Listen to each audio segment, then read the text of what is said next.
Selamat malam, berjumpa kembali bersama saya Sandro Jabrik Wong Gandeng Sakdonyo. Mohon untuk tidak menyebutkan nama dan identitas dalam perngobrolan ini karena perngobrolan ini saya naikkan dalam konten YouTube. Gimana, Mbak E? Mau tanya Mas, Boleh. aku kan wis nikah sama orang Hong Kong. Terus aku udah dapat visa independen udah keluar. siap.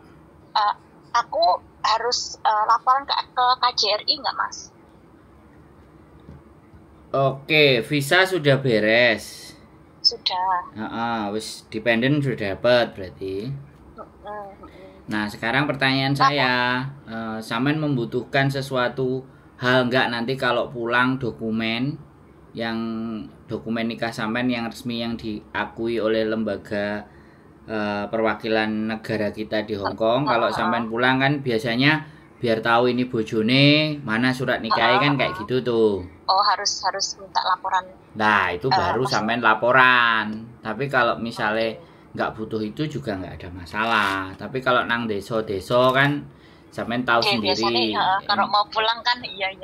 Indonesia kan seperti Terus itu. Gitu. Syaratnya apa ya Mas mau ke KJRI? Aku tanya KJRI soalnya gak dijawab ya.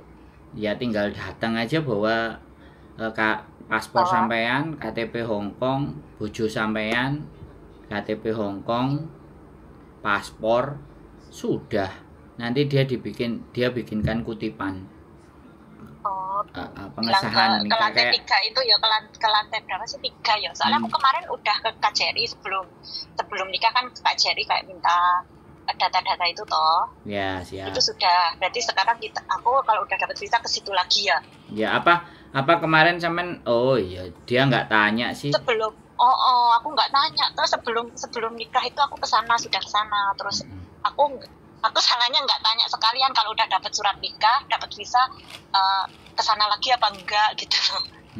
Sebenarnya kayak gitu tuh insidental. Kalau saya dulu nikah Hong Kong, habis nikah Hong Kong, terus saya minta ke KJRI, terus pulang ke Indonesia, terus nikah lagi di Indonesia. Jadi surat saya itu ada 2 lapis. Jadi nikah Hong Kong dan nikah Indonesia, terus baru ngaju independen. Kalau sampean kan wis keluar independen nih. Ya sekarang tinggal pengesahan aja dari KJRI. Barangkali nanti pulang nanti ditanyakan, ini sertifikat nikah saya yang di Hong Kong, ini yang sudah pengesahan melalui KJRI pemerintah Indonesia. Baru terus itu. Kalau apa? Iya. Kalau paspornya nggak usah, aku nggak pengen ganti paspor Hong Kong, berarti paspor ini nggak apa-apa ya? Ya nggak apa-apa. Kalau justru sampean mau ganti paspor Hong Kong itu, sampean malah ngurus ke imigrasi. Enggak. Soalnya nanti kalau dan itu membutuhkan syarat. Sebentar, aku ngomong dulu ya. Kita gantian ngomongnya. Jadi kalau sampean pertanyaannya masalah paspor ya, selama sampean nggak menginginkan ganti ya nggak berubah. Tapi kalau sampean mau menginginkan ganti paspor ke Hong Kong, itu pun verifikasinya nggak semudah. Walaupun kita sudah punya dependen, itu nggak semudah. Verifikasi Hong Kong harus banyak. Gitu. Jadi kita harus ntar syarat permanen dulu atau bagaimana, baru diajukan. Nah, diajukan itu dia juga harus memverifikasi selama 6 bulan. Apakah sampean catatan segala sesuatunya itu bisa apa enggak, karena kalau orang sudah pindah paspor itu sudah pindah kewarganegaraan. Begitu ceritanya. Nek gak pindah ya malah aja. Pulang Indonesia malah pakai visa malah susah. Ya gitu. Ya kan nggak apa-apa, pulang Indonesia jadi turis. Iya, nggak pengen. Berarti soalnya pasporku sampai berakhirnya tahun 2026, berarti hampir habis aku ke KJRI gitu ya. Perpanjang paspor. Boleh, tapi kalau saya enggak. Kalau saya udah dependen enggak, saya pulang, saya bikinnya e-paspor. Saya sudah enggak pakai paspor yang biasa. Saya bikinnya yang e-paspor. Biar ke Jepang langsung berangkat. Kalau saya ganti e-paspor apa enggak? Boleh. Sampai nanti kalau gini, saya saran. Oke, sekarang ganti saya ngomong ya. Kalau sampean mau ganti e-paspor, otomatis dependen sampean sudah keluar kan, sampean wis bebas di luar. Nah, sampean tinggal kapan mau kunjungan ke Indonesia, sama suami. Kalau mau kunjungan Indonesia sekalian paspor sampean ganti ke e-paspor. Ada yang pakai booking, ada yang langsung. Tapi biasanya Indonesia pakai booking.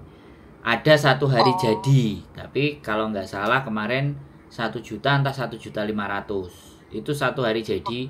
Jadi jam 8 kita datang, biodata bla bla bla bla, foto. Jam 2 paspornya jadi. Itu biayanya ada. Nah, landasannya kenapa sampean ganti e-paspor? Ya bilang aja saya udah dapat KTP dependent di Hong Kongnya. Saya nanti mau ke Jepang, misalnya jalan-jalan ke Jepang biar nggak pakai visa. Saya mau ajukan visa waiver setelah saya dapat e-paspor. Ngomong kayak gitu wis beres. Berarti e-paspornya ngurusnya harus di Indonesia. Ya kan enggak ada, KJRI belum melayani. Kalau KJRI melayani ya saya kasih ke KJRI. Dan tidak harus habis, tidak harus habis. Oh, nggak harus nunggu tahun 2026. Maksudnya kalau tahun ini saya pulang, ya langsung diganti, nggak apa-apa gitu ya? Iya, tapi nanti pada saat tapi kan visa sampean tetap nanti hitungannya kalau yang dependent kan 1 tahun. Dikasih 1 tahun. 1 tahun, habis itu 3 tahun, habis itu tahun ketiga yang kedua kali. Kalau sudah kelar berarti 7 tahun. Baru pindah jadi permanen. Itu pun harus suaminya datang, tanda tangan. Tapi sampean sudah bisa cari kerjaan di Hong Kong. Ya, paham. Jadi seperti itu Mbak, nggak apa-apa. Aku nggak paham paspornya kita, soalnya kan ini paspor kerja katanya gitu. Oh berarti nggak apa-apa ya pakai paspor ini, cuma kalau pengen ganti paspor juga nggak apa-apa gitu ya? Iya, nggak ada masalah. Sebenarnya paspor itu mau 24 halaman, mau 12 halaman apa berapa halaman itu tidak ada masalah. Cuman kadang-kadang kitanya sendiri. Ya saya kan plesir, kadang-kadang pengen keluar. Sering kesana. Dan Eropa juga itu yang dibutuhkan e-paspor. Kalau paspor biasa itu visanya agak setengah ruwet. Kalau e-paspor kita pakai visa Schengen wis enak. Udah daftar visa Schengen Eropa berapa belas negara itu bebas bisa. Nah, kayak jadi gitu. Aku cuma ke KJR-nya cuma minta kutipan nikah gitu ya. Iya, jadi pengesahan. Jadi bawa visa independen nih. Bawa KTP dependent, paspor sampean, bojo dependent karo paspor. Surat nikah. Ya, surat nikahnya. Ya. Begitu. Mudeng, makasih Mas. Siap. Aman? Ada lagi yang mau ditanyakan? Cukup?